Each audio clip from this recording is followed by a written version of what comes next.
દાદા ગંગારામજી કિન્નર સમાજની સમાધિ સ્થળને નુકસાન પહોંચાડવાના આક્ષેપ, નિષ્પક્ષ તપાસની માંગ. આણંદમાં દાદા ગંગારામજી કિન્નર સમાજના પવિત્ર સમાધિ સ્થાન પર અસામાજિક તત્વો દ્વારા નુકસાન પહોંચાડવામાં આવ્યું હોવાના ગંભીર આક્ષેપો સામે આવ્યા છે.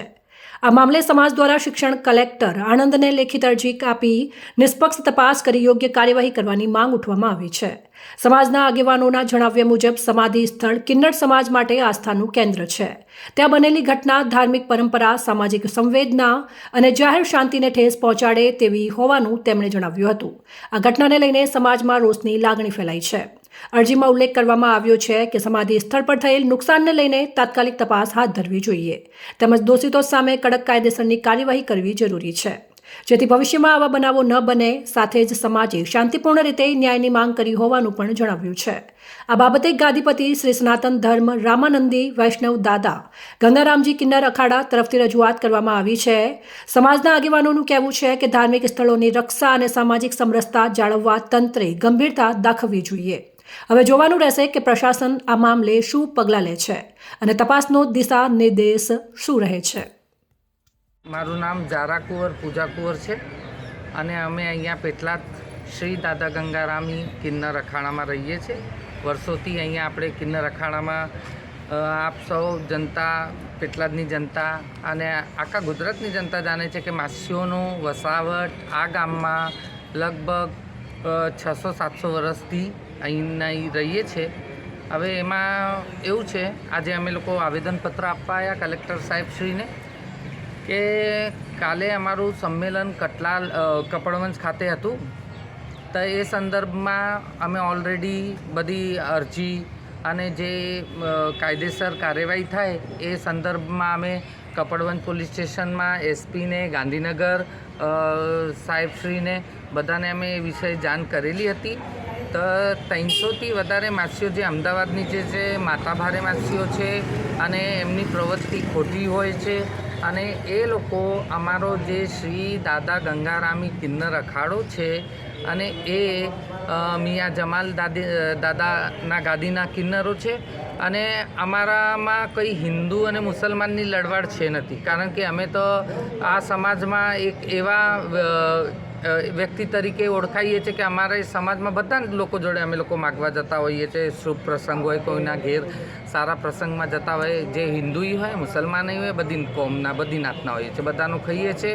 એટલે એમાં કોઈ એવું હિન્દુ મુસલમાનનું આવતું નહીં. પણ જે અમારી સંપ્રદાય છે, જેવું તમે જાણો છો કે સ્વામિનારાયણ સંપ્રદાય છે, એમાંય 2-3 સંપ્રદાય પડેલા છે. મુસ્લિમ ગાદીમાંય 2-3 સંપ્રદાયના લોકો રહે છે, બરાબર. એ પ્રમાણે અમારા કિન્નરોની પણ સંપ્રદાય છે અને એ સંપ્રદાયના સંદર્ભમાં એ લોકો એમની ગાદીમાં, એમના સંપ્રદાયમાં અમને ભેળવવા માગતા હોય છે, માગે છે એ લોકો. પણ અમે લોકો જે અમારા ગયડાઓથી, પરંપરાઓથી, શ્રી રામ રાજ વખતથી જે પરંપરા ચાલતી આવી છે એ પરંપરા સાથે અમે જોડાયેલા છે અને એ પરંપરાના એમાં જઈને અમે કોઈ બીજી સંપ્રદાયમાં જવા માગતા નહીં. તો એ અમારા જે અત્યારે હાલની તારીખમાં 74માં 6 અખાડા જે રહી ગયા છે, અમારા 12માંથી ખાલી હવે 6 અખાડા રહી ગયા છે. એમને બીજા બધા અખાડા એમના કબજે કરી લીધા છે.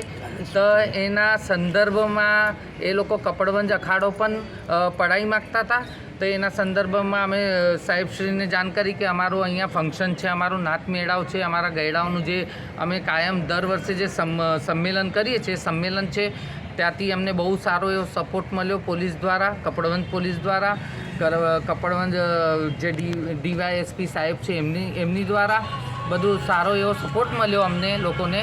અને એ સપોર્ટ એ લોકો 300થી 350 માસીઓ અને 200 એવા બાઉન્સરો ત્યાં આવીને બહુ એમને ધમાલો કરી અને ત્યાંથી કપડવંજ અખાડામાં એમને કપડવંજમાં અમારા જ્યાં માંડવો તનાયો છે માતાજીનો, ત્યાં આવીને એમને ધમાલ કરવી હતી, એમને લૂંટપાટ મચાવી હતી અને એ હથિયારો લઈને આવ્યા હતા એમના ગાડીમાં. પછી દંડા લઈને આવ્યા હતા અને બહુ એવું એ કરતા હતા. પણ ત્યાંથી એમને કાઢ્યા પછી એમને ખબર હતી કે પેટલાદ અખાડાની બધી માસીઓ અત્યારે કપડવંજ હાલ છે, એટલે એ લોકોએ એવું મોકો જોઈને અહીંયા અમારા અખાડામાં લૂંટ મચાવવાના ઈરાદાથી, ચોરી કરવાના ઈરાદાથી, તોડફાડ કરવાના ઈરાદાથી એવા તીક્ષ્ણ હથિયારો લઈને અહીંયા 15 જેવી ગાડીઓ આવી રાત્રે. અને એ સંદર્ભમાં અમે સાંજે 7 થી 7:30 વચ્ચે અમે સાહેબશ્રીને જાણ કરી. અમે ટાઉન પોલીસ સ્ટેશનમાં એ વિષયની જાણ કરી. પણ તોય એ લોકોએ જાણ્યું કે જ્યારે અહીંયા પોલીસવાળા અને બધા બેઠા છે તો એ લોકોએ અમારા સમાધિ સ્થાનમાં જઈને એમને લઘુશંકા કરી છે. અને ત્યાં જઈને ઘાઘરો અમારા નાતમાં જે કૃત્ય અમારામાં બહુ અપમાનજનક કહેવાય છે એ કૃત્ય એ લોકોએ કર્યું છે. એટલે અમારે સાહેબશ્રીને, સરકારશ્રીને અમે એવું એક પ્રશ્ન અમારા વતી પૂછવા માગીએ છીએ કે અમે આ ભારતના નાગરિક છે કે નથી. શું તમે આ બાબતે કોઈ પોલીસ સ્ટેશને ફરિયાદ આપી છે? હા જી, કાલે અમે રાત્રે એ વિષયમાં અમે લોકો ઓનલાઈન ફરિયાદ કરી છે અમારા વકીલ શ્રી દ્વારા. કયા પોલીસ સ્ટેશને? અહીંયા ટાઉન પોલીસ સ્ટેશનમાં.